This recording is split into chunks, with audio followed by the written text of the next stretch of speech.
Welcome to 10 Drink Minimum. I'm Chris Burnett. This is James Smiley. Hello. And we're here at Brew Lab 101 on Eubank, and we're here with the owner, Scott Salvas. Welcome to the show, Scott. Yeah, thank you guys for having me. I'm so excited to be here. Oh, absolutely. So you guys are the primary sponsor for Albuquerque Comic-Con this weekend, and you guys are going to have a beverage there called Lab Aid. Can you tell us a little bit about that? Yes, so obviously we're all about beer and cider. But we can't bring that to the convention center. They have their own liquor license. So it's dry January, so that's fun. Let's do something interesting. So we have our Lab Aid product, which we actually released this last summer. It's an electrolyte seltzer. It's packed with potassium and magnesium and sodium. Get you hydrated. It's a great drink. It goes down easy. If you want to take it home or come here to the bar, we can mix it with something if you want to spike it. But it'll be spike-free at the Comic-Con. So. Man, that's pretty awesome. I honestly can't wait to try it. We're going to be there all weekend. 10 Drink Minimum will be there in the flesh all weekend. All week long. Live streaming. Cool. Yeah. So that'll be great. So I can't wait. Yes, and we're going to be giving out some samples, so that's going to be awesome. So I'll definitely make sure you guys get some samples. I think we have a lot of cans there. We're really excited to get it out there. And, you know, it's always fun kind of in this business. You know, everyone just sees us as beer and cider and drinks and alcohol, but to be able to do something a little bit different, something that can, you know, be all ages and be able to get into this kind of venue is really exciting for us. It's a little different for us. So. Awesome. I cannot wait. So one thing I have to ask, this is my first time at Brew Lab. Mine as well. So this is your second. Are you enjoying your time? Yeah. So far, I was honestly been to a lot of breweries in my time and very impressed with this place. Oh, good. Awesome. The beer that I've had so far, I totally love. So it's the Sexy New Mexi. Yes, and can I plug that a little bit? So the Sexy New Mexi was just rated the #1 Mexican lager in Albuquerque by Albuquerque the magazine. So I've heard of them. I'm glad you're enjoying it. So. Yeah, I like it a lot.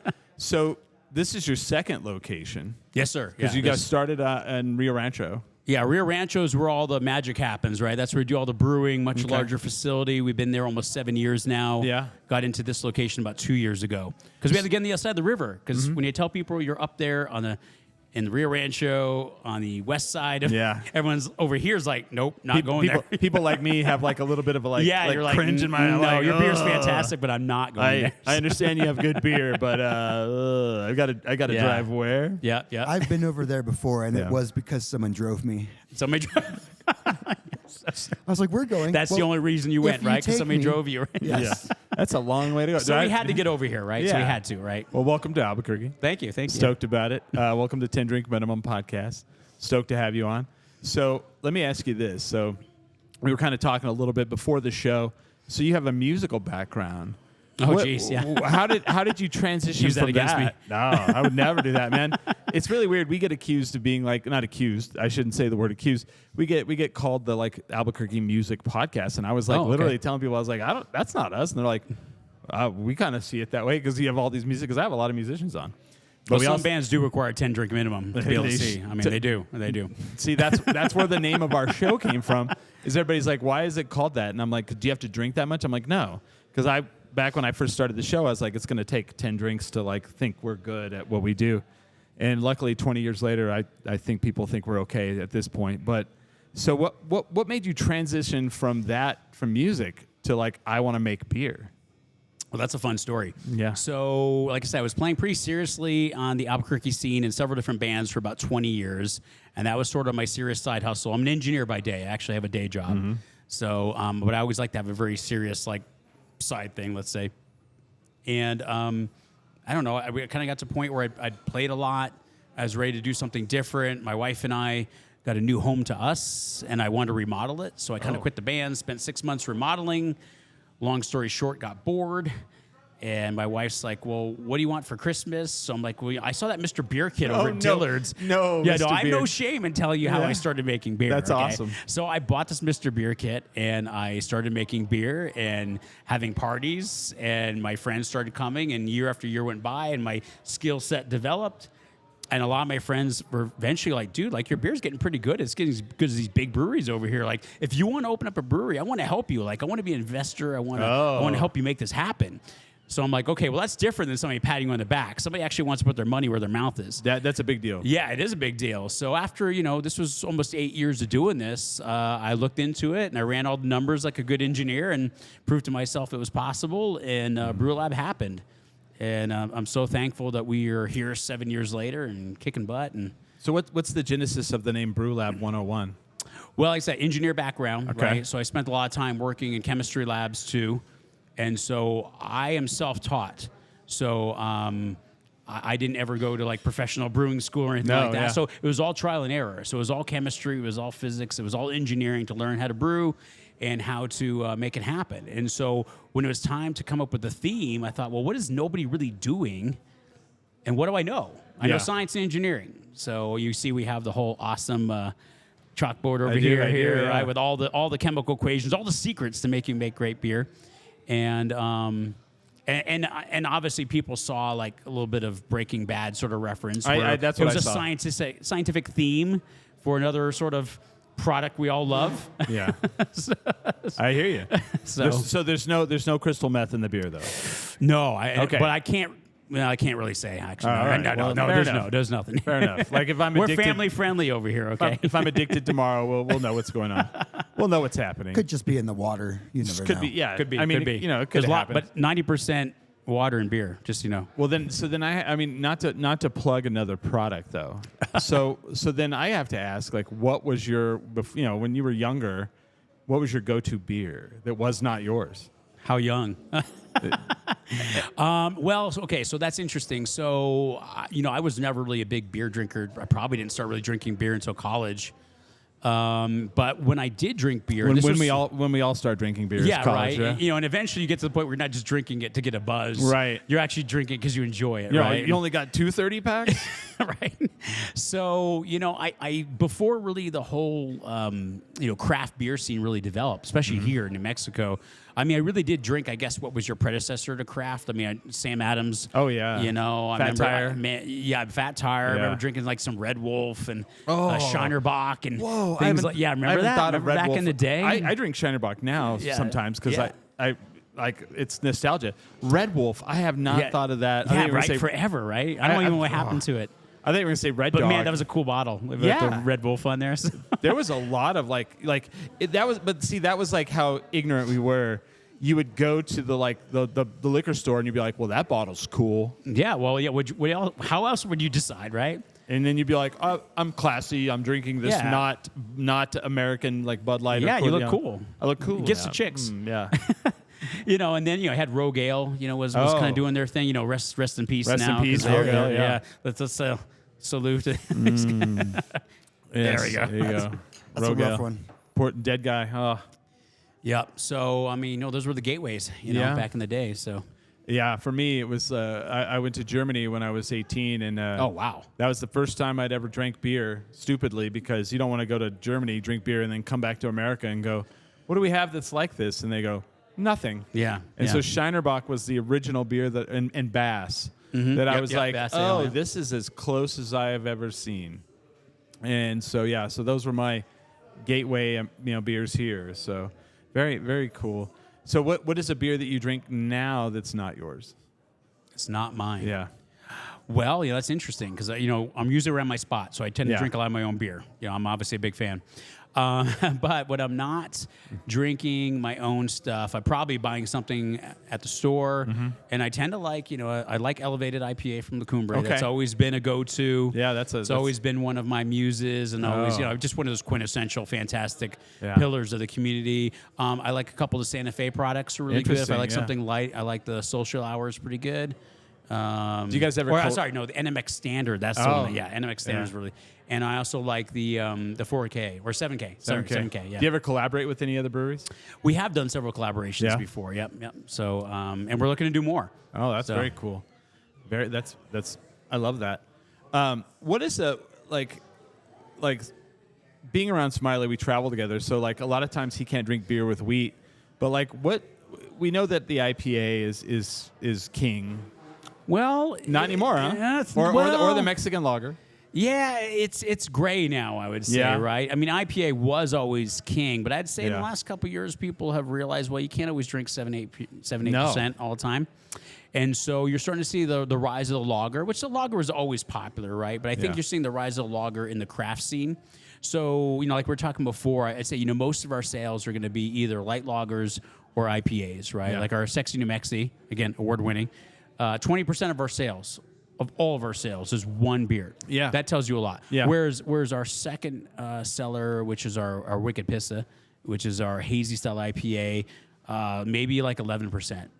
So you already see our, the IPA is already still half. So it's kind of nice. We really like to try and have all the styles. We realize everyone has different tastes, Right. and sometimes different tastes on different days. Yeah. And so you're always trying to find that blend of like having those standard beers that everybody likes, but also rotating in some new stuff. Like I had a customer over here give me grief because we had a fantastic X IPA, which is our experimental IPA, but it's only on like once a month, and then we change it. Oh, well, at least you have it once a month. But then I get grief when we change it because they loved it. And like, well, but you're going to love the next thing too. And Well, but meanwhile, if you don't, then we have this thing that you always love to drink. There's breweries where they made a beer and I loved it so much, and then they never made it again. And I'm like, when are you going to bring that back? It's tough making everybody happy in this business. You know what I'm saying? In every business. So like, I've seen the brewery industry go through like different incarnations. There was a lot of wheats. There was a lot of there was a while that the sours were like just killing it everywhere. What is the trend right now? That's a great question. So we talked about lagers a little bit. I mean, I think what's a kind of a trend and something we've always sort of been part of and sort of spearheading is ciders. Oh, so cider's not beer. Cider's technically wine. Right. We have a winemaking license. You actually have a couple of our awesome ciders here in front of you. Which one is the cider? So the Newton's Apple's right here, and the Lady Guava, which is our guava ciders right here. Oh, so Newton's Apple is kind of our flagship. Oh, are there two? Like, is that the Newton's Apple? Let me take a look here. Yeah. Those are all beers right there. Oh, okay. So I'm you going to try only this. have 2 ciders on your All right. flights, So but we this one? have a couple more ciders here. All right. You want to try that one? But that's the Lady Guava, which is an I'll try the excellent other one. selling product for us. It took us a long time to find a great guava puree to really make that hit. Oh, Now, wow. Yeah, the Newton's Apple, that's kind of your straight-up classic cider, right? Yeah. It's sort of our answer to sours. We've done some sours from time to time, Right. but I'm a kind of a firm believer that a lot of breweries have done sours because it's very different than beer. They sometimes they're fruity, and it's a nice alternative to beer. We just wanted to go for the whole extra license so we could just go straight into cider. My wife's a big cider fan. I tried at home when I was a home brewer to make beers that she would like. I failed miserably every time. So I said, what do you like? And she's like, well, I like cider. I'm like, fine, I'll make cider. And the rest is history. So Newton's Apple, that's the first cider I've ever made at home. So having traveled to Washington State, where like I feel like the cider is one of the staples of their diet, there's 2 kinds of cider. There's the sweet, and then there's the dry. And this one, to me, like I was like expecting it to be sweet. I was expecting it to be dry. It's kind of like right in between, isn't it? In between, yeah. That's why we're popular. Because we're not necessarily super sweet. And the thing is, we're also not really sweet because, everything we use is really natural. Like, we don't use any artificial syrups or anything like that. You really get that cloyy sweetness when you use artificial stuff. Everything here, like that guava is going to be a little bit sweeter, but it's still a puree. It's a natural guava puree. But it's not like ridiculously sweet. Exactly, right? So that's why our stuff's right in the middle. And that's, from the very get-go, that's what everyone said. Like, I like your stuff because it's just, it's right in the middle. And it hits for almost every person. Well, what I like about that is I'll go to a place and they'll have like a beer or a cider or something I've never had before. And I'll get one. And someone will be, well, how is it? And I'll go, well, it's good. But I don't think I'm going to have 2 of them. Oh, well, that's fair, yeah. And I don't mean that in a way that it's not good. I mean that it's like too rich, too sweet, too much going on there, yeah. Too much, It's overboard. Yeah. And I like as I've gotten older in life and as an artist, like you get older and you're like, you know what? Being more subtle is an art form. Yeah. Is something that's great, is something that people like. And especially as a business where you're like, I would like for people to have one and like enjoy it. But I would like also them to buy a second one. Yes, for sure. Yeah. I mean, that's what we're in the game of, right? Right. We have to ultimately sell our product. So we love the artistic, the creativity of what we do, but we do have to sell enough of it to be able to pay the bills, right? Right. And so, with ciders, people who love cider, they tend to drink several of them and visit. we're converting people to cider all the time. You know, Oh, even, yeah. even like hardcore IPA lovers who think they're like macho guys who only drink beer, they'll drink a cider. Or what's even really fun is you drink take this. a cider, you take a load of that guava, Yeah. you put in that Wicked Pissa, hazy Yeah. IPA there, and you add a little fruitiness to that. Wow, that sells crazy. Yeah. We call those 80/20s. So the whole thing is, I tell people we work hard to make very approachable products, approachable beers, approachable ciders that you will find a style you like and you will like it over and over again. See, I liked when you talked about the mixing, because like I feel like that is kind of gone. Where back in the day you would have the black and tan. Mm-hmm. I think if you brought up black and tan nowadays, people wouldn't even know what that is.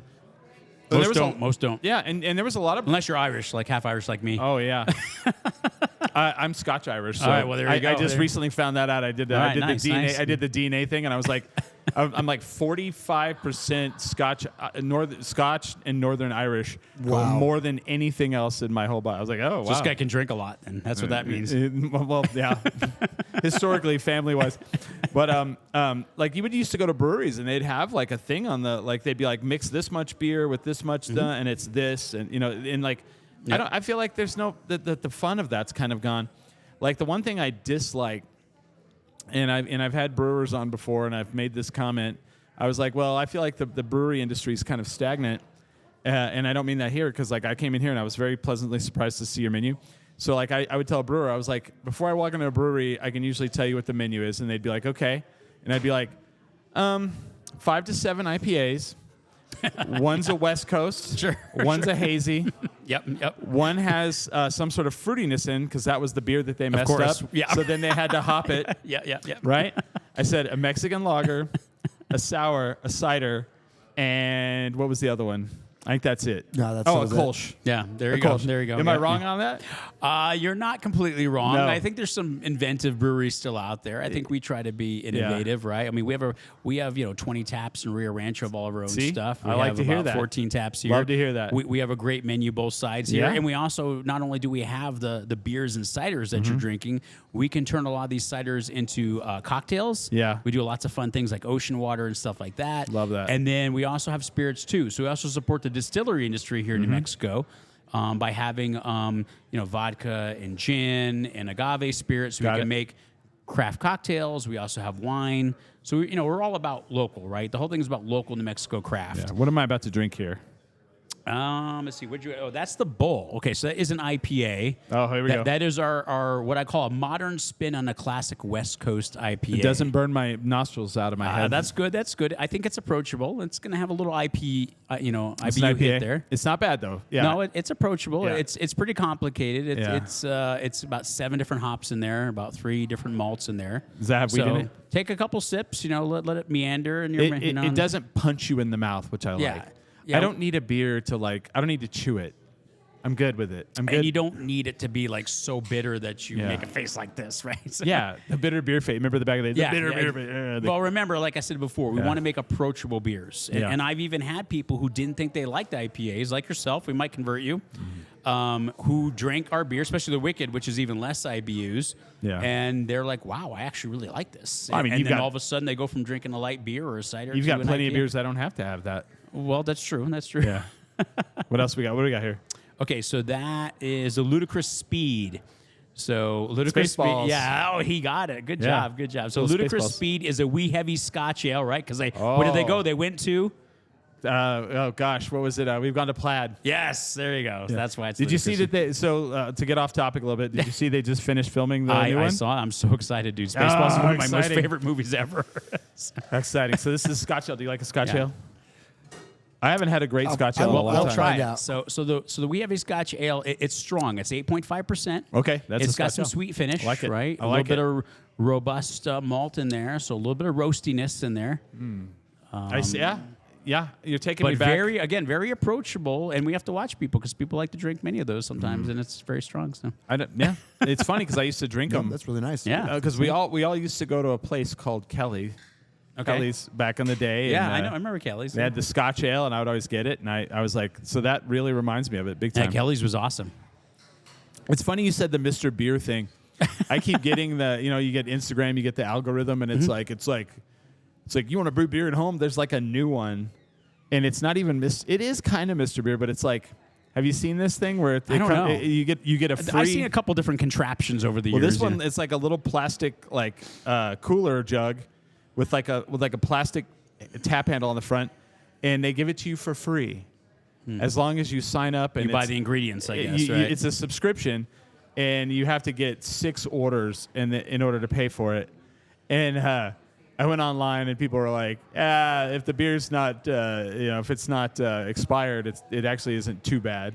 And I was like, oh wow, but it's like you can learn how to brew at home. I'm like, that's not brewing. You're just pouring the ingredients in and adding the water, and it's like, yeah, it's not. But what I'd say, like I said, in my defense, using Mr. Beer Kit, it is a very easy, approachable way for somebody who wants to think about brewing to start, because that's how I started. Because I didn't know anything about brewing, right? Now, again, I have a water chemistry background. I've done process control. I mean, I've done all these different things because a lot of it's process control. But when you start to think about the ingredients and the nuances of them, it's really hard to wrap your mind around that. That means cleaning. Yeah, exactly. Well, you lost sanitation. Everything's about sanitation. Cleaning. But I'm saying once you sort of see it's not rocket science, and then you begin to say, okay, well, I can think about this now. So maybe I'm not just going to do it as simple. I'm going to go to the next step, right? You go from your pre-hop malts to hopping it yourself, and you're doing like a partial mash, and then you're doing a full mash. And that's sort of how I got there. Yeah. And really for me, it was sort of about developing recipes at each level. And then as I changed it, as I got more advanced, keeping that consistency, right? Because beer brewing is all about consistency, right? Oh, yeah. I mean, when you drink this product, I hope you come back in a month and you drink it, it will taste exactly the same. That's probably the hardest part, probably. Well, it is. And that's the process control that's involved in doing this. So, because that's the science, right? That's the science on the board here. Right? Yeah, because I've gone to breweries and I'm like, oh, I like this beer. And I've came back the next week and then I'm like, or a month later, and I'm like, something's wrong, right? Something's wrong, and then you come back a couple months later, and you're like, no, there it is. And that's that consistency. Exactly. And like, I feel like that's not just beer. That's your food, your whatever. Consistency is key, and like that's kind of where like the fast food industry took over, is because they were McDonald's, and all these guys, right? And I mean, someone wants to come here and they want to drink the sexy New Mexi, and they want it to taste like they did 2 weeks ago. And if we're ever a little bit off, because everyone's off a little bit. Oh, yeah. All my customers will tell me. Oh, yeah. They will not let me get away with this. There's also that new batch. Yeah. No, I don't know what's going on. It's real. It's a real thing. And what I feel like a lot of people do not understand is beer has like this like tough a thing to it. Like people are like, oh, drinking beer. Beer is like the most fragile thing there is. Oh, it's very fragile. It's so fragile. Just a baby. Like I was explaining to some people at work, I was like, that's why the bottles are, I mean, most of them are brown and green. I was like, to block out the light. Yeah. Because light will destroy it. Oxygen will really destroy it. Yep. I mean, beer is extremely fragile. Light, oxygen, temperature, man. Like seriously, what? Yeah. Talk about it. Yep. Canning the beer changes the taste of it. It does. It sure does. Yeah. Anytime you handle the beer, anytime you transfer, anytime you do anything to it. What was the slogan? The bottled beer tastes in a can. I remember that slogan, and I would be like, well, who would want that? And then I got older, and I was like, oh, I get it. You definitely want a beer out of a bottle. It tastes way better than a beer out of a can. So people don't understand. Like, if during the process there's the cleaning wasn't done properly, that changes the taste. So to get that every consistency little thing is ridiculously and like so hard. the sanitation. I mean, you got to think about when you're moving beer. Yep. You can talk about the can or the bottle, but think about the lines that beer is moving through. Yeah. All those had to be sanitized properly and cleaned and all this stuff, right? I mean, there's so much to it that people don't realize. So that's kind of why I make the point, like, if somebody wanted to start real small level with some of these Mr. Beer kits, there's no shame in that, because the thing is, you have so many things to worry about. If you don't have to worry about everything all at once, and I really do feel like I was able to evolve to create great beer because I didn't have to worry about all the variables on the first batch. Yeah. I controlled my variables, and then I expanded a little bit more, and then I could control another variable or two, and then so on and so forth. And I really feel like that made a difference. I'm sure people argue against my logic there, but I'm sticking to it. So. No, I mean, hey, if it works for you, then who cares? Like, I have a question. Like, I'm a big wheat guy. What happened there? Why are there no more wheats anywhere? Like you Well, have we have kind a of, wheat, we have a wheat beer here. We but have no our, one else. We have like, our Walter Witt. Well, It's so rare. Is there one of those here? That one? No, they didn't give it to you. Oh, well, the that's Wicked fine. Pissa does have some wheat in it. Okay. But I'll make sure after this I get you the Yeah. actual Walter Witt. All right. I know he was worried about wheat. We Yeah. didn't want to have a problem. I didn't want to Yeah. have any problems on the podcast. Wow, thanks. We don't have Thanks. any allergic reactions here. Oh, he's not allergic to it. It just, yeah. But I mean, Well, we do have Yeah. a wheat beer. I mean, We kinda always is. have a wheat beer. And But, I don't know. but they It's- all disappeared. Like, you know what I'm talking about? Like all over. Like same you're thing like, happened with Amber's. Yeah. And we always have an Amber too. Yeah. Or Reds for a little while. Which you actually have the Sassy Brunette. You have the Amber on your flight. Which here. one's the amber here? So that one right there, yeah. I wanna try and, this. And that's the thing is, you know, I don't know. This is a weird thing to say, but I feel like a lot of breweries have sometimes chased a trend. Yeah. And I'm kind of an old school guy. Yeah, I'm good. not that young, right? And I started brewing, making child. classic styles, reading a lot of literature from classic beer brewers, right? Yeah. Who wrote the Bibles, literally. And those guys were not chasing trends. No. Those guys were brewing standard stuff. So I have always tried to make great classic styles. And not really worry about trends and all that stuff. And, Yeah. and do I miss a trend occasionally? Maybe. But do I make good beer that the average person can approach and like and drink of all ages? Yes. And I that's mean- more important to me. That is important. And I mean, there's always the one, like, it's weird. Like, back in the day, this is how much I've been around the brewery industry. When it first started here, what I always loved was, like, they would come back from GABF and they'd be like, we won a gold medal. And that's what you would hear. And people would be like, that's amazing. And it was like, well, we found and then, like, you know, as I got to know everyone, they were like, well, we found the category where there was not as many people in it. And then we tried to make the best beer in that category. It was like the chocolate vanilla, like, stout category, you know? Yeah. And I always thought that was like, oh.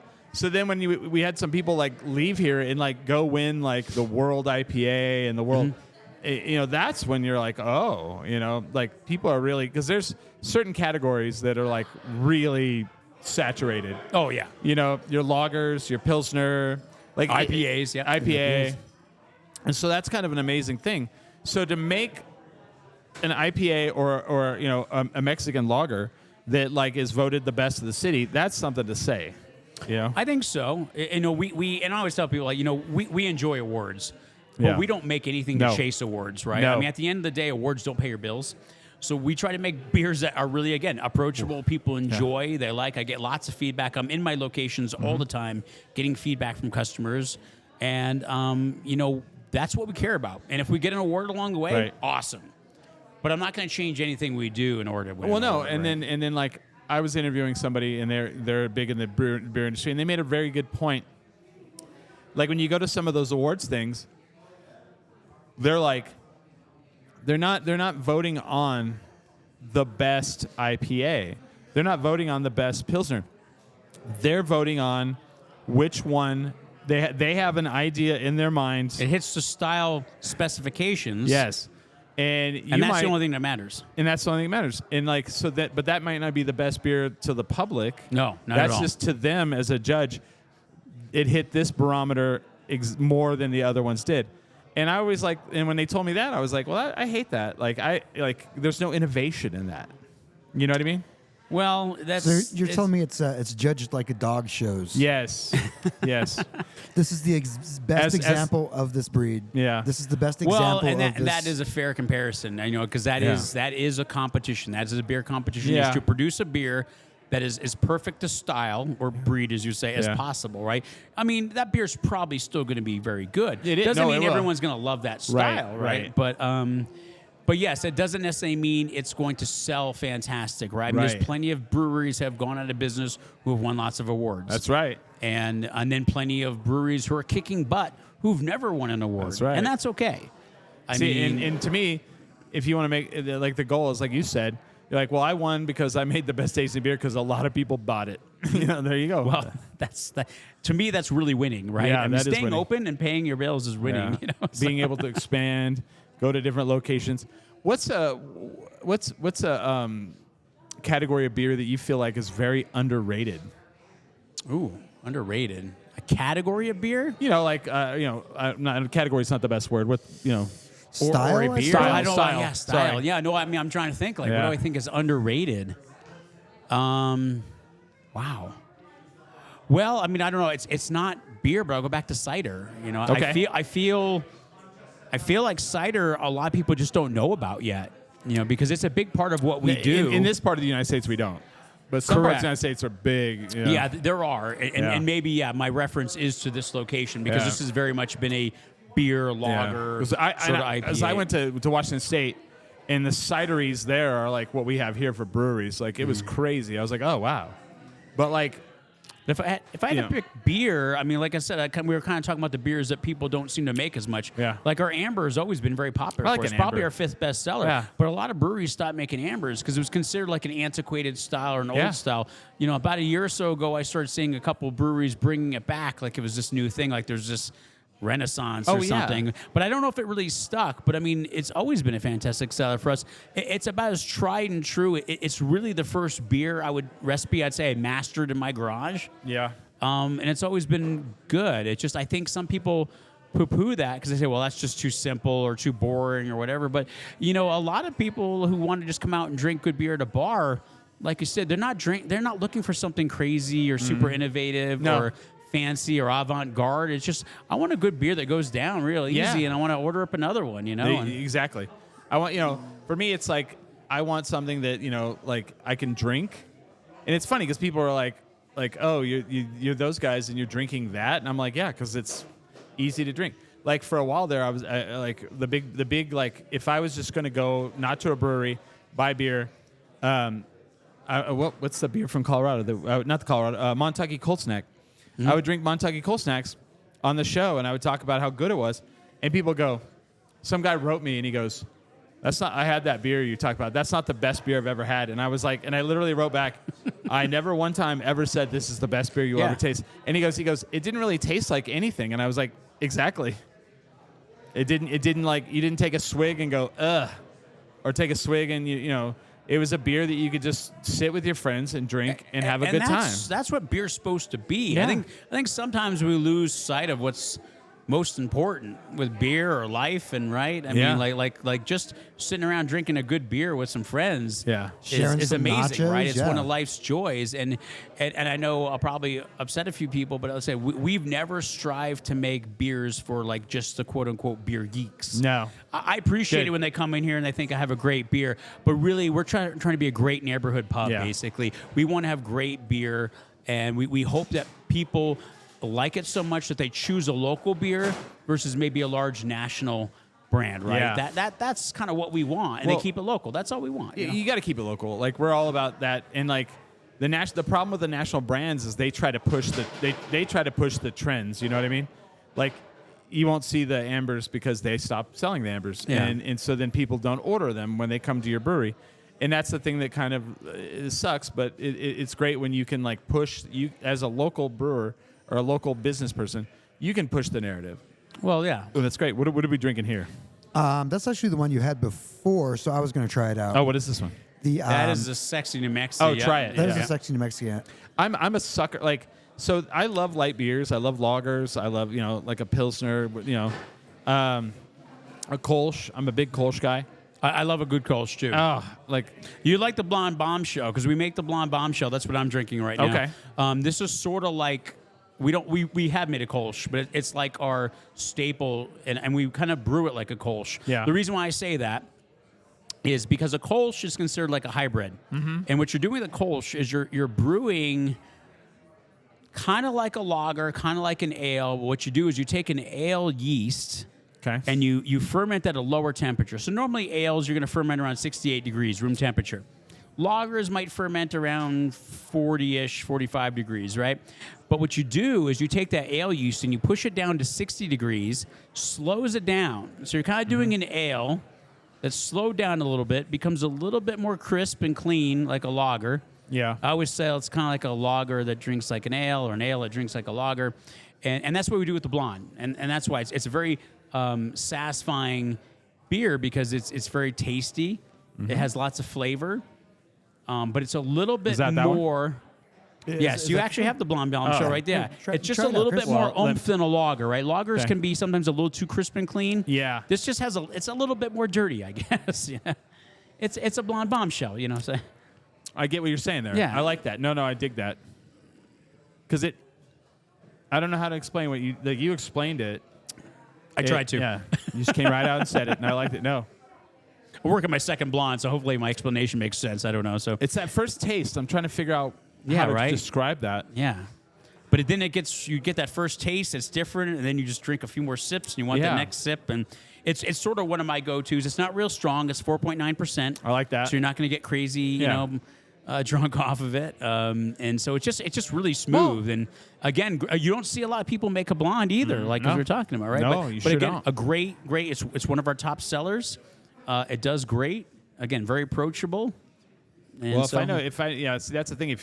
If I know a brewery makes good light beers, I'll come out and drink them. And it's like, it's weird. I'll see you next week over here then. So we'll see. All right. Well, you see, like I feel like there's even like a macho thing where everybody's like, I bowl up I here gotta, every once in a while. yeah, I gotta have the porter. I gotta have the, and like to me also beers are seasonal. Like in the summer, I like like a Mexican lager, a lighter beer. In the winter, I'll drink a stout. I'll drink a porter. We have a nice bourbon barrel aged imperial stout right now in tap. I don't think that's on your flight, but we can get you that a little later. I don't know if I want that. Now that's a tough boy. That's 10%. It was yeah. sat in a whiskey barrel for like 10 months. So yeah. On a school night. No, I'm I just know kidding. it's only Tuesday, but It's only Tuesday. No, but I mean, I'll try. we'll it. get your doctor's note if you want. I'll be all well. My work's like, we know what you're out doing. We know what you were doing out there. I tried out the porter, the peppermint bark porter. It was yeah. very nice. Do you like that? I It was a did. little different. It was like our Christmassy sort of. I was gonna say, porter. do you guys have like a holiday? Like, there's a lot of holiday beers. Kind out of, there. sort of. So the porter is always ever changing. We change the porter about every month. Oh, wow. And we will do anywhere from just a straight porter to a robust porter to a vanilla porter to I want to do a pecan porter to a coffee porter. We've done a s'mores porter. The mint one was the first time we ever did that one. So my brewers have gotten very inventive with the porter. So again, we always have the porter, but it's always changing, right? It's kind of like our ex-IPA, always an IPA, but changing every month. So again, it's a staple, but evolving, I guess, is about the best way to say it. What is it? What is a beer that you have not made that you're like, all right, we're gonna do that at some point? Ooh, Like we got to get there. I haven't made an English bitter, Oh, an ESB. ESB. I'm more of an IPA fan, so just having a beer that's bitter without all the hoppiness is not Yeah. as attractive. But it's on our list of things to do. I'm We've tried to do a barley wine once many years ago. Wow. It came out terrible. Barley so we wines- actually dumped the whole thing, but I'd like to do that one you right. didn't throw hops in it, and you're like, this is our hoppy wine. No, it just Thank you for not doing it that. wasn't good enough. The thing is we will if something is not good enough to serve, we will dump it. good for you. I Good for don't you. like doing that, but you can dress something up. What do we put lipstick on a pig? Yeah. But there's a point where there's not enough makeup for that pig, and you have Yeah. to dump it. So. Well, like when you said an ESB, like you got me right there. I was like, oh, I've had really great ESBs, and I've had really bad ESBs. That's why I'm a little scared to try it. and I so. don't honestly think there was like a middle where I was like, oh, this isn't bad. You either love it or hate it, right? So, Yeah, it's an interesting beer, and they love So it. scary style to play with because you don't know how it's going to work out. Yeah, so. and so with that, like, is it one of those things when you're doing it, you all or nothing, or you do like an experimental batch? That's a great question. Because that's tough, right? Well, it can be. We're still lucky that we're kind of a small brewery. Yeah. So anything I make, we can do like our regular size batch is a 5-barrel. That's pretty small. That's experimental Yeah. for a Yeah. big brewery, right? And if we like it, if we're doing like more production, then we're turning it twice or even 3 times to do a 10 or 15 barrel. But we're still pretty small. So the thing is, probably right now, if we're going for it, we feel pretty confident we'll at least do a 5-barrel batch out of it. Okay. And if I have to dump it, it's not a tremendous amount of waste of money and resources. We learned something. Could we do a 1-barrel? Yeah, we could. Could I even do another 5-barrel batch in my garage? But it's hard to scale that up, though, right? It depends. Yeah. Scaling is. I don't know. Scaling is a little bit of an art as much of a science, Right. right? I will admit that I was pretty fortunate because several of the beers you're drinking on this flight were developed in my garage, and they taste about the same now as they did back when I did a 5-barrel batch. That's pretty impressive. I've been very fortunate in scaling. I think we've been very smart with scaling. Do some styles scale better than others? Yes. Yeah. but I can't give you all the secrets right now. So Yeah. It's just it's you have to drink more beer, then I give you more secrets. So. Oh yeah. Oh yeah. So tell us another. No. We're here all night. We're here learning all night. the secrets. Yeah, very much so. Man. So do you guys ever do like casks? You know, we've never done a cask. Really? I find it interesting, and it's one of those things on the list, right? It's funny being around 7 years. 7 years feels long, but it's not. There's still so many things to experiment with. I feel like our bourbon barrel game has gotten really good, and we've been able to age things for different times. We've been like bourbon barrel aged cider before, which is amazing. I'll tell you that. Like we're gonna do another one of those this year. Cask is something I haven't quite done. I'm interested. Yeah. But I haven't spent the time doing the research yet to have that figured out. So. You guys don't can at all, do you? We do. We have a bunch of cans right behind us behind there. you. Oh, duh. So I we see can, it. we Duh. can, but we can everything really small batch in house. We have it right in front of your face, Chris. Yeah. Right there. It's okay. It's okay. Yeah. So hopefully it takes something to go tonight. But yeah, we have 4 packs to go. We have singles to go. You can do a mix and match thing. All right. We have growlers, and so we have all the ways that you can we can upsell you. I remember I had to get rid of all. I remember like back in the day, like growler. You had to get a growler from everywhere. So I had like 20 growlers. I remember like getting rid of all. We'll of bring those. them in.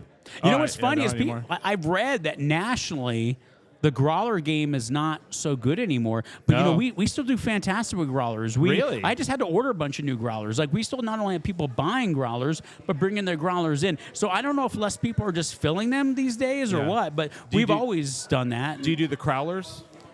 Well, no. So what No? we do is we do 4 packs to go. So if you want something canned, you're going to get that. Oh, I gotcha. And these are 16 ouzers. They're better. So it's a one pour than trying to open this massive can and hopefully you drink it all. Right. And then what we do is we have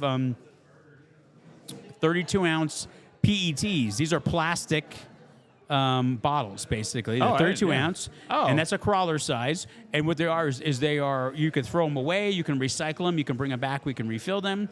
Or if you want the old school glass, then you get a 64-ouncer. So we really have 3 different ways. I will admit, I'm not a fan of crawlers. And the reason I'm not a fan of crawlers is for a couple reasons. One, it takes your staff away who are serving beers away, messing with a canning machine that they may or may not understand very well. They're usually not very well sanitized. There's usually, sometimes you get a CO2 purge. So how long that crawler is going to last may last a day, it may last a month, who knows. So it's very inconsistent. Whereas here, we basically use a crawler machine to package all of our 16-ounce cans. My brew staff will do that twice a week, freshly canned, ready for you to go. Sanitized cans, CO2 purge, properly filled, properly capped. That's the way to do it. That sounds So way you know better. you're getting, it's way better. You get a better product. I've had a crowler. These can last 6 months. Okay. I've had a crowler, quote unquote, pop on me before. Yeah. Bad things happen. Yeah. Very much so. So bigger question. Okay, big questions. Do you drink hard alcohol at all? A little bit, but not Yeah. often. What are your feelings on Malort? I really haven't had it, to be honest with you. So. I have a Malort tattoo on my arm. Oh wow. Yeah, That's I'm not, cool. and I'm not from Chicago. That's fair. You That's never fair. had it. Oh, see, now I feel like we got to drink Malort together. Okay, well, let's get together. You've never had the devil's champagne? Not. I mean, I'll drink a little whiskey, a little scotch every now and then, but I don't drink as much hard stuff Well, anymore. Malort's not but I have really all this hard, beer but- I have to drink. No, I you know, gotcha. I mean, this is a lot of work. You don't understand. Yeah. This is a lot of QA/QC I'm doing all the time here to make sure my product's good. I tell people I am not drinking too much. I'm doing QA/QC for my company, and this matters. Mm-hmm. I'm doing the work. Okay. I'm trying the Wicked Pisser as we speak right now. Okay, good. So this is our second bestseller, Hazy IPA. Hazy IPA. I was gonna say, how do you not have an IPA that's up there at the top? Because like it's either because the hazy is like the IPA now, right? That's because like IPA has several. There's the West Coast. There's the hazy. Well, you had the Bull, which was the West Coast. Yeah. And then we have the Hazy. And I think actually here in the try it. Northeast Heights tap room, I think the Bull actually outsells the Hazy just by a little bit. In Rio Rancho, the Hazy outsells the Bull by a little bit. Interesting, because those are the two, like a hazy and a West Coast. Yeah. Those are the two that like everybody wants now. It seems like. Well, yeah, because I think bestsellers are Mexican Lager. Yeah. And then here, I think is Bull, and then because you Hazy. used to have like the double IPA and the triple IPA and the. We do those occasionally. Yeah. So, like I said, the last X IPA we did was like a triple imperial, but we don't do those very often. Yeah. I mean, we'll get a few things above 8%, but we really try to have a lot of our stuff in that lower alcohol range. So again, more approachable, more drinkable. I'd rather have somebody come in and drink 3 than just 2. I make more money. Yeah. I know that sounds terrible, but No. I got to pay the bills. I got to pay. You got to keep the lights on. You got to pay your staff. Yeah. So You got to, electrical bills is insane. There's I'm lots sure. of bills. Yeah. Gas bill, all that stuff. I always love when people are like, why don't you make this beer? Well, you bought it and no one else did. We don't make that shirt anymore because you bought it, no one else did. And that's how that goes. I mean, that's. But it's fun to have a couple strong things because yeah. there are a subset of people who want those strong things. And so, again, we're trying to, I mean, you can never make everyone happy, of course, but I try to have a nice variety. I tell people there's no way you're going to come in here and not find one thing you want to drink. Right. Even if you don't like beer or cider, you're going to like probably one of our cider cocktails or maybe even a spirit-based cocktail. Yeah. Which is okay. Yeah. Well, tell us about the non-alcoholic beverage you're making for the Albuquerque Comic-Con. Like, what did you go out to make it for the Comic-Con, or is this something you said? No. We actually released this earlier in the summer, and I'll be honest, I cannot take any credit for this. What's it called again? It's called Lab-Aid. Lab-Aid. So it's an electrolyte seltzer. Okay. Kind of like a Gatorade, but carbonated, right? Or even like a liquid IV. We've bumped up the potassium and the magnesium and the sodium, a little bit of glucose in there, and so you are really rehydrating. And again, for us, it's great non-alcoholic. We actually have it on tap. Wow. But you can also, it's a great mixer. So if you do want to spike with some vodka or some agave spirit, fantastic. You're hydrating while dehydrating. It's a lot of science there. Mix it with Malort. Who knows? Yeah, you can do whatever you want, man. And it's great. And it's got a great raspberry lemonade flavor. I'll tell you, like, when my staff introduced it to me, I was not expecting a whole lot. And I was like, wow, guys, you knocked us out of the park. Because it's still in the middle of January. We have it going. And so it's dry January.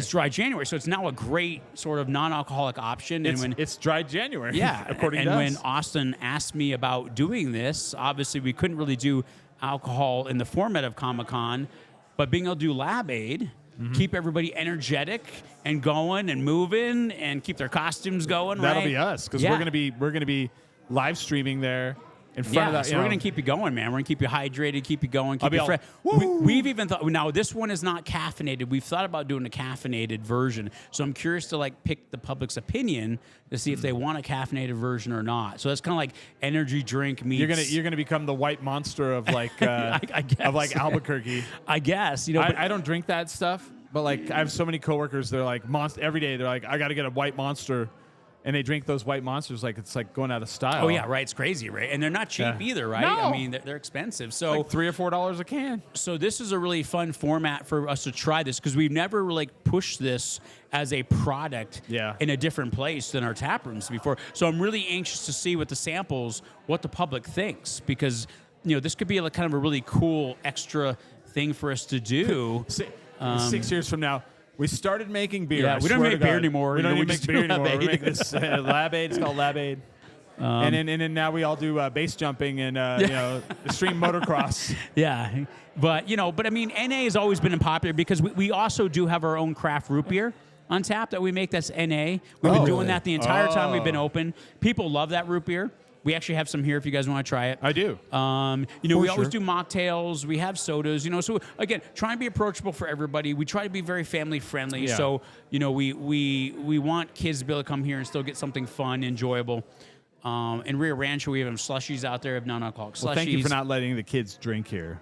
We try not to. That's a plus. The state frowns upon that. So what they do out in the parking lot is. Just kidding. Yeah. Just kidding. No, that's happening. Yeah. So, do you guys ever have live music at probably not at this venue, but at your other? We have live music both venues actually. Every okay. Saturday at 7 we have live music here and in Rio Rancho. We actually have an open mic here on Wednesday. Yeah. We do trivia on Wednesdays in Rio Rancho. I heard karaoke. We do karaoke here on Thursdays. Karaoke's happening right now in Rio Rancho, so if you want to go over there and do it, let's do it. That's a long way. We do single music bingo on Fridays here. Okay. And Mondays there. Super fun. So imagine bingo, right? Imagine bingo card. Yeah. But instead of letters and numbers. You actually have like names of songs. Let's say it's 80s rock anthems. I've done this, yeah. Right. And then you hear the song, 30-second clip. You identify the song. You tick it off, and you get a line. Right. It's fun. It's super fun. People love it. They sing. It's awesome. So, yeah, I've done it before. It's super fun. I mean, in Rio Rancho, we do this on Monday. We fill the entire place up, which is twice the size on a Monday. That's fantastic. And they're drinking beer, not just Lab Aid. Okay, so I mean, they're really into it. You know? So you sang in punk rock, you sang in metal. So who are some of your influences? Oh man.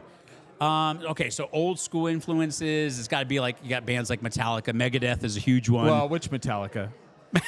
Old Metallica. Okay. If you go, well, there's only one. Well, come on. I mean, now. once you get, okay, you're gonna make me feel. Once you get past Black Album, there you go. It gets a little rough for me. Okay, it's another band. Okay, they're a completely different band. We agreed to that then.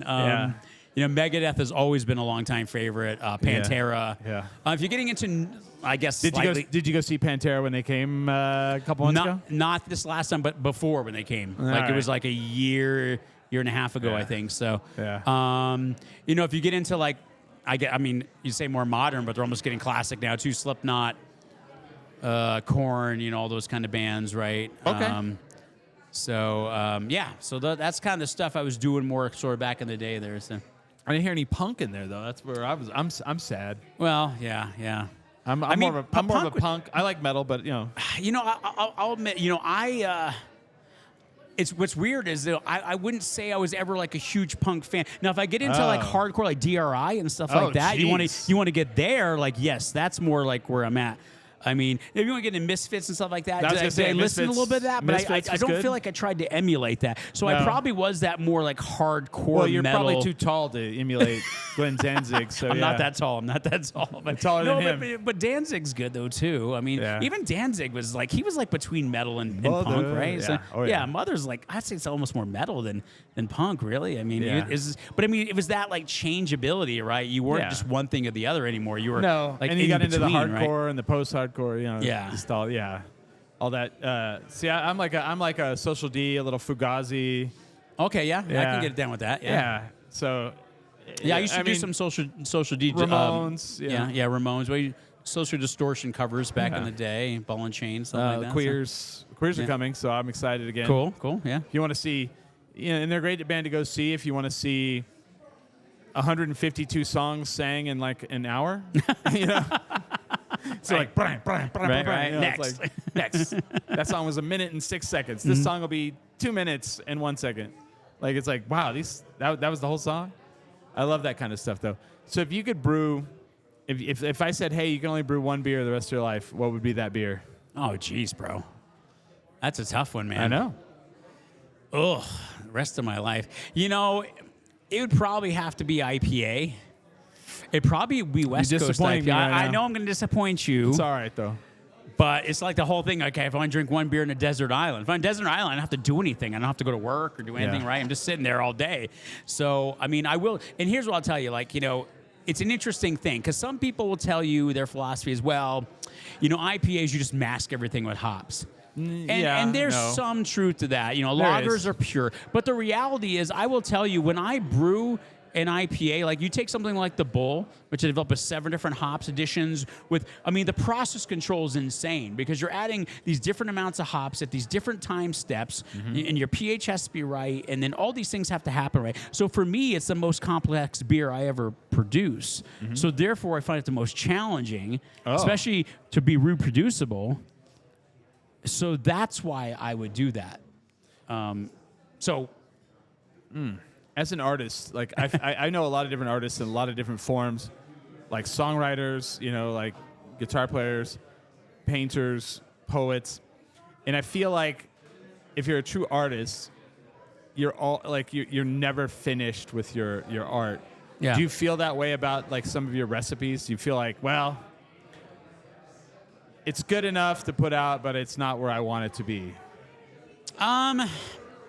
I don't know if I'd say that about any one recipe. I feel like each recipe has gotten where it needs to be, but there's always that next recipe, right? And I do feel, and that's kind of said, I know I'll disappoint you again, but IPAs, there's so much room to do different stuff. Yeah. Like lagers, the whole quest was trying to get the cleanest Yeah. beer you possibly can. Yeah.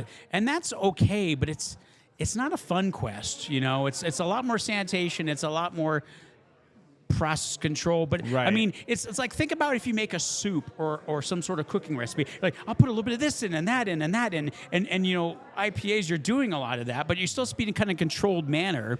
And so I feel like there's a lot of room to play and still create a lot of new things. See, now So that's where the XIPA is. We're always playing with that sort of evolving mobile recipe to figure out, well, where can it go? Like, where can we push it to?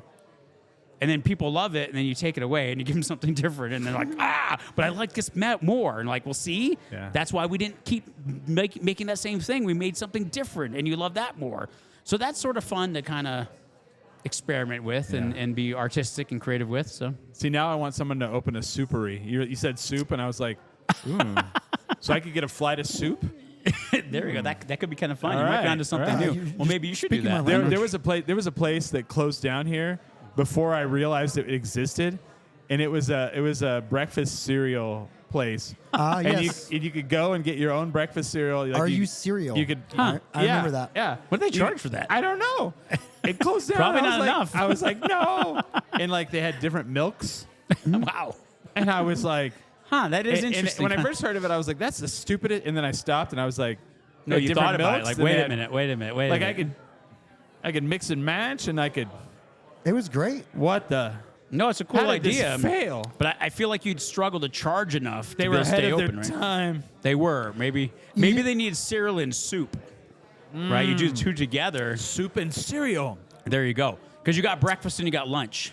Maybe even dinner. I think the I You think could just their- call it. You don't give an F anymore. Yeah. What? I think their model actually fell apart, and the fact that you need people to leave, and they Well, kind you of can't do all you can eat. they kind of catered to stoners who would Well, sit yeah. there for like Oh, an hour watching yeah. cartoons and eating cereal. I mean, doesn't I would most like of another society bowl. now? I would like another bowl. So you kind of have to get them to leave to make Again, room for other yeah. people. Ahead of their time, because now we have all the dispensaries. If they were around now, interesting. Anyway, there was somebody like locally here that made a Lucky Charms beer, and it sounded disgusting to me. And then I had it, and I was like, "Oh, that's." I'm trying to think who it was. It might have been Bosque. It was Red Rest Door. in peace. It was Yeah. Red Door. Okay. Back when they were brewing. Oh, rest in peace. I mean, there's not really around. I mean, they're kind of around, but I not think around. they brew a little bit down in Clovis. Clovis. That's where I'm yes. from. Oh, okay. That's my home. Yeah. Well, that explains a lot. Fair Just enough. joking. Just joking. No, I Cut. don't care. Like, I get it. I get it 100%. So we've made a couple fun beers before. So I'm Yeah. a big fan of Monster cereals. Of what? Being Monster cereals, the Monster, like the blueberry. oh, so we've yeah. actually made. You've got you piqued my interest Yeah. too? So we haven't done it in a few years now, but we made a blueberry cereal, which blueberry is always my favorite, right? Oh, wow. Um, I love blueberry, and I love blueberry. Yes. And we won't even get into the whole story of how once when I was a kid, I had too much blueberry, vomited it. It was blue. Really interesting stuff. We'll move Yeah. along. But we also did a Count Chocula one, and then the last one we did. This might be fun because do you go to Costco at all? Yeah, of course. So Costco had like all the monsters, Yeah. in one big pack, Yeah. right? And they had the newer monster, which I don't know. It was like a raspberry. Is it a guy? ghost? It was a Yeah. fruit brewed or something. Yeah. I didn't know fruit brewed. He was kind of new to me. But we said, okay, you know what we're going to do is we're going to try to do something Costco really exclusive. crazy. And I thought this might be disgusting. My brewer said he wanted to do it. He's like, we're going to buy all that. We're going to put it all in there, all the cereals. And I said, so you're going to do a monster mash? And that's what we called it. It was great. And actually, it was pretty good, actually. it wasn't a Lucky Charms. It was a Fruity Pebbles. That's what it was. Oh, Fruity The Pebbles. beer yeah. was a Fruity Pebbles. I forgot Okay. about that. I But think a couple people did Fruity Pebble beer. how did it turn out? It actually turned out great. Like, surprised. Because I thought, like, when you mix those different flavors, that's not going to be good. Well, the whole idea is like you don't want it to overpower. You want it to be subtle. Yeah, and so Right? we did ours in the mash. Again, Monster Mash. I'm sorry to belabor that, but it's I love pretty it. funny, No, okay? it's fun. It's Even fun. though I can't, okay, he's chuckling a little bit now. I really am working No, hard for I this loved joke. it. I loved it. Yeah. But what was funny, though, is the only flavor, because you think you got chocolate in there, you got blueberry, right? The only flavor that came through was the damn fruit brute. which was like this fruity sort of flavor. So it was good, but it didn't taste like a homogenous version of all the monsters come together. But it was pretty cool. We enjoyed it. Yeah.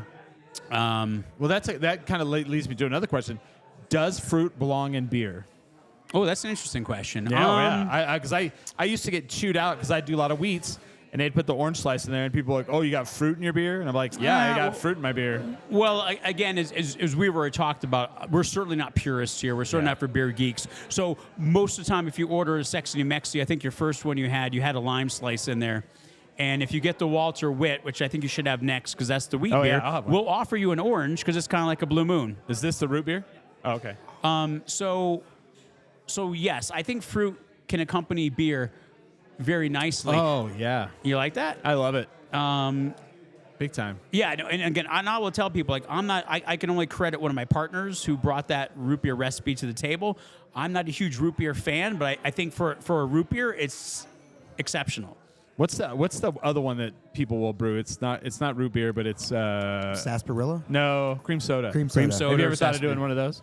We've thought about it, but the whole thing is I like to keep them on tap, and my beer and cider taps will make more money. So I can Sure. only have so many taps Oh, no, I gotcha. towards non-alcoholic. Yeah, but yeah. in time, maybe this Yeah. whole Lab Aid thing, like the whole So non-alcoholic come thing, here and like drink works and for bring money, please. Yeah, please do. So where now I lost my train of thought. I'm sorry. So, no, it's okay. I'm trying I to was think saying does fruit belong in beer, but fruit. Okay, so we talked about fruit, like just adding fruit. That's fine. I mean, I'm not huge about adding lots of fruit directly to the beer, like mashing it in or Oh, no, I just mean, fermenting like, it in. putting a piece of fruit in that's there. easy, and we do Yeah. that right now, right? Yeah. But I'm not against any of adding fruit. I feel like if you're trying to create something yeah, different and it's done well, yeah. then there shouldn't be any rules. Things pair together. They just do, and it's fun. If someone enjoys it, leave them alone. They like it. Well, yeah. So I don't feel like there needs to be lots of rules in beer or anything like that. I think when people put up rules, it stifles creativity. Yeah. And the whole thing is, we're not expecting when we make a beer that everyone in this room is going to like that beer. No. As long as enough people like the beer, then we're good. More than half. And right? if more than enough people like it, then it's great. We brew it again. So how come people don't make saisons anymore? you know, know? I don't know. I just don't think it's a style that sells as well. That's the answer. You know, it's a very pronounced style, right? I mean, It's all a that summer thing, too. Yeah, saisons, Belgians, all that Yeah. stuff. It's very only a small, just like sours, right? Just a Yeah. small subset of people like that, and so, you don't want to brew a big batch of something and have it sit around for 6 months. Do you when you make your sour, do you cheat? When I make my sour, we don't actually make sours very often, to be honest, because we have a really strong cider game, and when we've made the occasional cider, what we found is The wheat. they don't sell. Wheat. The wheat. Walter Witt. Walter Witt. Yeah. What we found is when we have a sour, they just don't move very fast because everyone wants the ciders. So again, I kind of come back to I Yeah. mentioned before that I think a lot of breweries who don't have the ability to make ciders because they don't have Yeah. the wine license will make a sour because it's a nice alternative. But Yeah. a cider, I feel like beats a sour almost every day of the week. Okay. I'm sure some people But- will not agree with me. But like what I'm asking, like so, like there used to be a brewery here that used to make sours, like and like that was like their thing, and they're like everyone cheats, they use yogurt, and I was like, oh, I had no idea. Well, no, I mean, so when we've made the occasional Yeah. sour, we've used a straight up lactobacillus Yeah. bacteria, not necessarily from yogurt. But I don't know if I would consider that honestly as a brewer cheating. I Oh, mean, okay. there's plenty of lactobacillus acid in a yogurt. Yeah. So how you get your lactobacillus, where you buy it from a brew place Yeah. and have it in a package and you dump it in, or you dump in a bunch of yogurt. Interesting. It's the same bacteria no matter what. I mean, basically you're infecting your beer. I mean, that's the Yeah. point, right? So that's why I always think sours are really wild Which from sounds a scientific disgusting. standpoint. Because the whole point is we spend as brewers all our time in the world not having stray bacteria yeast get into our product. We sanitize Mm-hmm. the hell out of it. But then you have a situation where you like intentionally inoculate your beer with bacteria to mess it up. yeah. And so that just kind of blows my mind, honestly. Sometimes random, too. Well, yeah, Just- and people dig it, Yeah. So I do. So the whole I'm a thing sour is, fan. if you're gonna go big with messing up your beer, you got to go big, right? You can't just put a little bit of bacteria in there because that ruins the beer. You got to go lots of bacteria in there, right? So whether it's dumping in huge vats of yogurt or It's like pure counterproductive. You're lactobacillus- you're counterintuitive. You're like, this is weird. yeah. We're destroying it. Well, it's changing it, right? Yeah. Fundamentally changing Yeah. it. So yeah, I think that's the right way though. You have to get a sour. You really have to make sure you inoculate it with enough bacteria that you actually really get that quote unquote sour sort of texture and taste. Otherwise, something in between is just not good. Okay. So a big question, and I think this is a big question, Mark, is we've been in Albuquerque. I've been here 19 years. Okay. And I've gotten to see the brewery industry, like, in its infancy, at its peak. And I feel like right now, not just here, but like nationally, we're kind of like the alcohol industry It's a little bit of a struggle. is struggling. Like, what do you see as the future of alcohol and brewing? I mean, That's a great question. yeah. I think the brewery scene is retracting a little bit, right? Yeah. I think we've all seen it. We don't need to pontificate too much about it. We've seen all the news. I think alcohol drinking habits are changing. Some folks are moving away from beer because it was either too filling or too strong. Some people are moving to cocktails. Some people are just drinking less. Right. Newer generations are drinking less. Right. We've seen a lot of the entirely NA. different things. Yeah, the NA. We've seen the legalization of marijuana, which is creating an alternative for some folks. The game's changing, right? And the pandemic, I think everyone probably walked away from the pandemic thinking, well, I drank way too much and I need to slow down, right? So I think everyone's being a little more conscious of things now. And people are sitting at home, like, in their jammies, just lit at like 8 a.m. Yeah, exactly. So, beer's always going to be here. Beer has been around for thousands of years. It has. Beer's not going to change. No.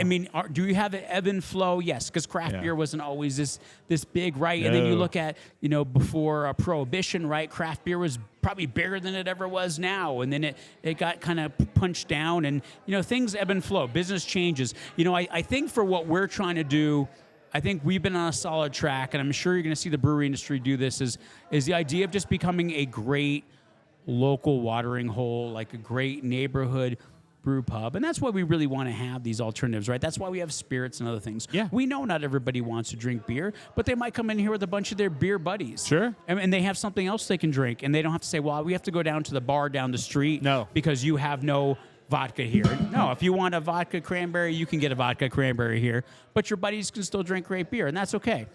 So I think you're going to see more specialization, right? I think you're going to see breweries and even bars, restaurants really have to focus on customers and providing the whole package. Like we talked about all the different events we do. We really try to provide the whole package. Yes, we have great products. We also have a great location. We have a great vibe. We have fantastic service. We have great you free can see events. by the people here. Yeah, we got Lego going on here right now. It's a Tuesday We have night, a lot of people having a fun time here. Yeah. So you're bringing more to the community than just beer. You really have to be everything.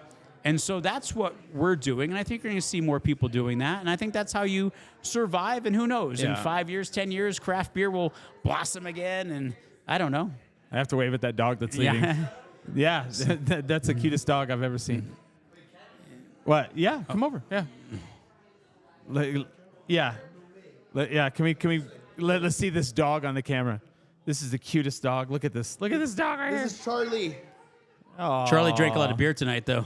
Charlie. No, he's cut off, Yeah, he's cut off at yours. Aw. Charlie's a You sweetie. see his eyes. His eyes are like, man, I've had too much beer. Charlie, 5 months. Takes all my thunder, Oh, well, as he should. as he should. Oh. All right, thank you, sir. You guys Yeah, get have a back great to night. work. Be safe out there. Yeah. Thank you, guys. I had to Is wave this at the on dog. Facebook, Instagram? Yes. Yeah, it's called 10 drink minimum. Yeah. Yeah, Austin will give you all the information over here. So yeah. Hold on. Here you go. Oh, there you go. There's a sticker for you. Oh, cool. Hey, Yeah. how come I didn't get a sticker? Put that on our fridge. There you go. Sweet. But yeah, so I think what you hit upon that I really love and like a big thing is like, a lot of we're I hate to say the word, we live in like turbulent times, but I mean, things are We do, chaotic. and it's okay. Things are chaotic. Things are wild. And people are like, they look like people will ask me, they're like, what do you think? What do you think needs to happen here? And I always go back to literally one word. And this one word, in my opinion, will always be the thing that brings us back to where we should be, and that's community. yes. Community Yes. is Everything. I think he's asking you. The Walter Witt? The Walter Witt. Yeah. Oh, we don't? Oh, I'm sorry. okay. I think we just took it off. I apologize. We have a Rio Rancho, though. I'll get you some. Okay. I'll just do the sexy. Sexy. Yeah. What do you want? The- They already got it. Okay. Yeah. So, but you come back to community. I mean, if you provide a place where a diverse group of people can come and have a good time and not have strife and can realize that, just because we don't agree on one thing doesn't mean we can't agree on other things. Because I feel like too much in life right now, everybody's like, well, you're this and I'm that, and we're never going to Everyone's see eye to picking eye. sides and being extreme. Yeah, and that's the thing is we've always tried to Yeah. create a place where people can just, again, we talked about earlier on, friends can just get together and drink beer and talk about things. And we don't have to Yeah. agree about everything we talk about. We can Let's all- do it in all a dis- civil way. We right? can all disagree on the thing we should disagree Yeah. on, and that's called sports. But let's all agree that beer's fantastic Beer's here, right? That's fantastic, what we and then my sports team is better than yours. And Yeah, that's of course, just how of it course, is, yeah. The Cubs are the greatest baseball team that ever lived, and that's just the rules. No, I'm just kidding. But I mean, that's what people should disagree about is sports. Not to a degree where you get violent, but Yes, that's how life goes. of course, yeah. But creating an environment where everyone feels welcome, everyone feels that they can be here. That's I feel like a lot of times things people don't think about. No, we're starting to lose touch of that. Yeah, and everybody's sitting there amongst each other, just drinking, whether you know them, whether you don't. Yeah, whether they your just fist family, whether together, your yeah. friends. You're just sitting amongst everyone. And that's community. I mean, that's And that's why we don't have a really long a space, but we have a couple Yeah. really long tables here. Rio Rancho have a couple really long tables, and people do have multiple groups get together on the same table. And Are it people creates, just putting together I've Legos seen on the them there. table over there? Yeah. That's This amazing. is Lego night. Yeah. That's amazing. Yeah. I love that. So again, this is just one of our activities. We Wow. have Big Brothers Bricks in the house. So a little shout out to those guys kicking Nice. butt. We do this once a month here, once a month in Rio Rancho. Just drinking And, beer. See, yeah, what you do is you pay one low cost. You pick yourself out a set. You get to build it.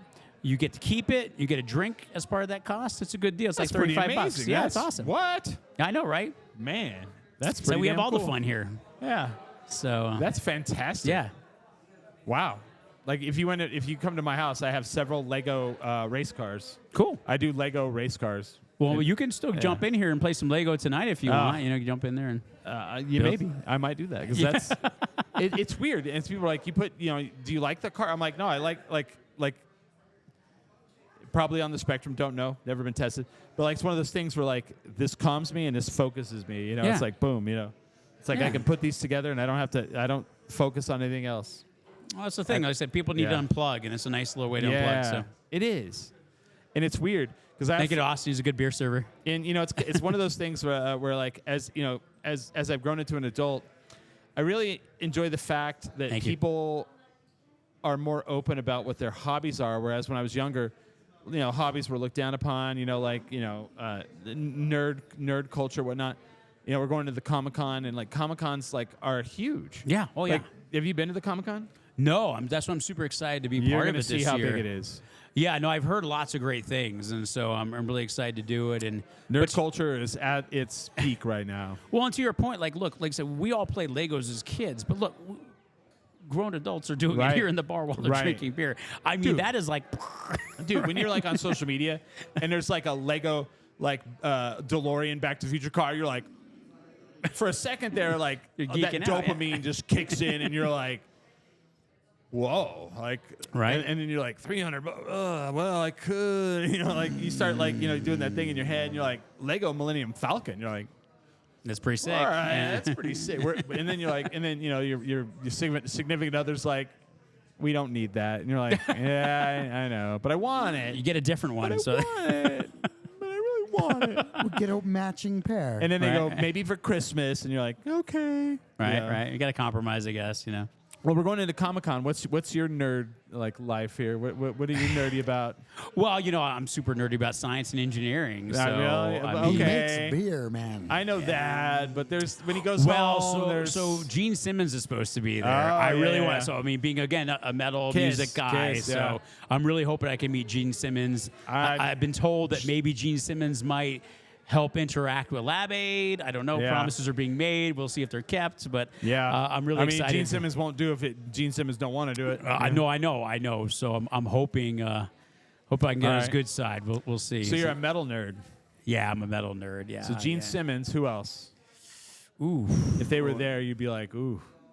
Ooh, I don't know. I'm trying to remember who's there. I No, was no, looking no, at- no, no, no, no. In life, like if someone, like if they were there, you'd be like, well, I'm there. Oh. This is what I want to know. I say Tony Stark's not going to be there, right? So.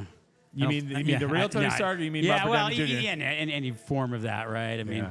that'd be There's pretty a cool. guy, so I do the El Paso Comic Con, and every year there's a guy who does not Iron Man, he does Tony Stark, and I mean he is pretty dead on Tony Stark, where people run up and like take photos with I him. wonder if the Breaking Bad guys are going to be there, or at least the guys who sort of are actors for Breaking Bad. You know, not the guys. I know they probably won't be there. But No, they're not gonna be there. Yeah. but like you're talking about like the people who cosplay as them. Yes. Yeah. Yeah. They're probably There's one some guy of that. that does Walter White that's almost always there. Okay. Well, that'd be cool. That'd be cool. And yeah, but like, are you a big Breaking Bad? I guess apparently you are.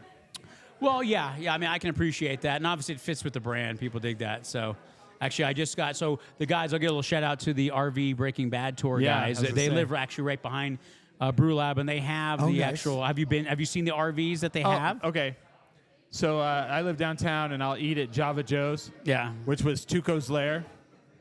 Okay. And so you'll be outside, and you're like mid like pancakes, and they pull up, and you're like, and you just see like, and you're just like, Yep. they're taking pictures of like I'm out in front of this, like I'm gonna be in there. So like, he's got a couple different Yeah. RVs, right? He's got the ones Oh, he does yeah. on the tour, but he actually has one of the replica RVs that I think, don't quote me, but I know he said it was in 2 different seasons. I think season 3 and season 5, but he's actually brought it to Brew Lab, and people can go on there and tour it. It's got the whole little lab Oh, Are inside. you sure? Because I know they destroyed the original one.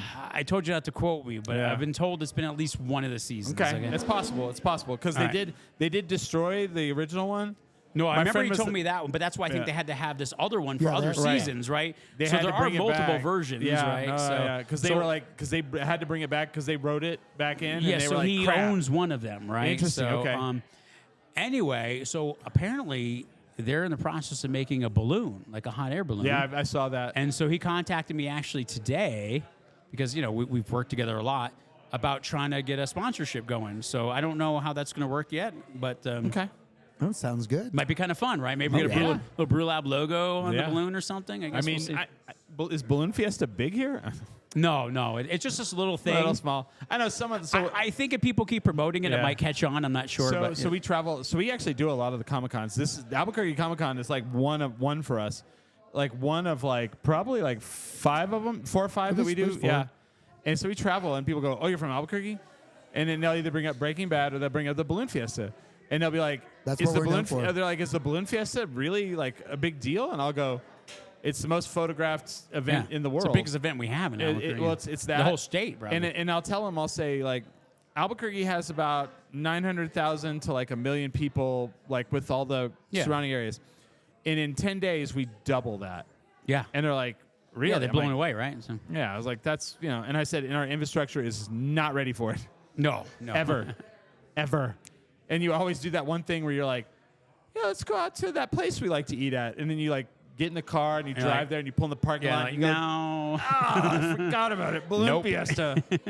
Crap. Yeah, you know what? It's really funny here because Balloon Fiesta we find as a business is really hit or miss. Yeah. Because sometimes it can be really busy, and other times it's dead. And it's because that same thing. Like the regulars will be like, I ain't gonna come to you because you're gonna probably be packed. I'm like, Yeah. no, but I may not be. May not be, like, but it's- please come. Like, Yeah. But I'm the person that's like buying to go food, so I don't have to be anywhere. Maybe like I hate Balloon Fiesta. right. Well, for us to live locally, we stay away from the freeway. Yeah. yeah, And then you try to like I go to eat at the places that I know the balloonists will not go to. In the neighborhoods they might be afraid of. Oh, okay. Well, that's fair. That's fair. Yeah. But awesome, man. Gotta support local. Dude, you're talking about the 2 guys that support local as local gets. And we appreciate you. And I really Yeah. appreciate being on this with you guys today. Oh, absolutely, man. We love doing this. We're so excited to be a part of Albuquerque Comic Con once again. We're excited to be here. You know, For sure. we love doing this. This is what we do. 20 I didn't know years. about this location. Awesome. Yeah, And I love it. Yeah, I didn't know about this either. Now I'm like, okay. Like a little hole in the wall spot, but kind of cool, It's right? not. Pretty good beer. It's pretty legit spot over there. And is that a food truck like right out there? Yeah, he's right there every day. Heavy Ah. Burgers, 505. Nice. Very cool. Amazing smash burgers, I might change your have- life. May have to get that. Yeah. Yeah. So right on, man. I very appreciate this for you being on the show. Brew Lab 101. You have a location in Rio Rancho and a location on Eubank, Yes. and you can come get 4-packs. You can get bottles. That's pretty cool that you can get. Like I've never seen the plastic bottle thing. I'll show you the bottle. Yeah, it's pretty All right. neat. Yeah, very stoked on that. And then you guys are going to be the sponsors for Albuquerque Comic Con, the main Yes. sponsors, the Lab Aid, Beverage sponsor. which yep, I'm yeah. stoked to try. Yes. I mean, I'm going to have a lot of it probably because I'm going to be sitting there like. we'll keep you well supplied. Yeah. And you said mix it, so yeah, I'll be all. Hey, Scott said to do this. Yeah, you can go take it to the bar maybe, and they'll I'm pour a a little follower. something in there for you. we'll, Yeah. we'll be out there. So here's you said it's a good refresher. Yeah. So our buddy Ming Chen is coming into town, and he's from the TV show Comic Book Men that used to be on TV after AMC? after Walking Dead. Yep. And our good friend Ross Marquand from the TV show Walking Dead is also Oh, coming nice, in. nice. And we have like literally Ming comes into town, and I'm with him until he leaves town, and we just rage all over Albuquerque, and then do a Comic-Con in the middle of that. You Cool. know, so there's going to be lots of shots of Malort. Wow. Some karaoke. Will Sounds be like you have sang. the party place, somewhere. then I'll be over there. Some karaoke will be sang. Oh, okay. I like to do karaoke. Yeah. Well, there's a private karaoke party on Saturday night at the El Rey. Excellent. So we're going to that. Yeah, we'll be all over. There's, Cool. Monte Carlo Steakhouse. Oh, all right. Got to, support You local. guys get around. Yeah. We're fun. Maybe little Founders. You ever been to Founders? All right. Yeah. No, I've not. No. Well, hit right. us up. We'll Let's come do out, it. man. Let's do it, yeah. We'll exchange, yeah. And I'm very excited, and I'm very excited you guys are the sponsor, and I'm excited to see you at your first Comic-Con. Yeah. And I hope you get to meet Gene Simmons, I hope so. and I hope he gets to promote your product. But yeah, anything else? No, I think we're good. Yeah. For Smiley, for Scott, I'm Chris, and we are 10 drink minimum.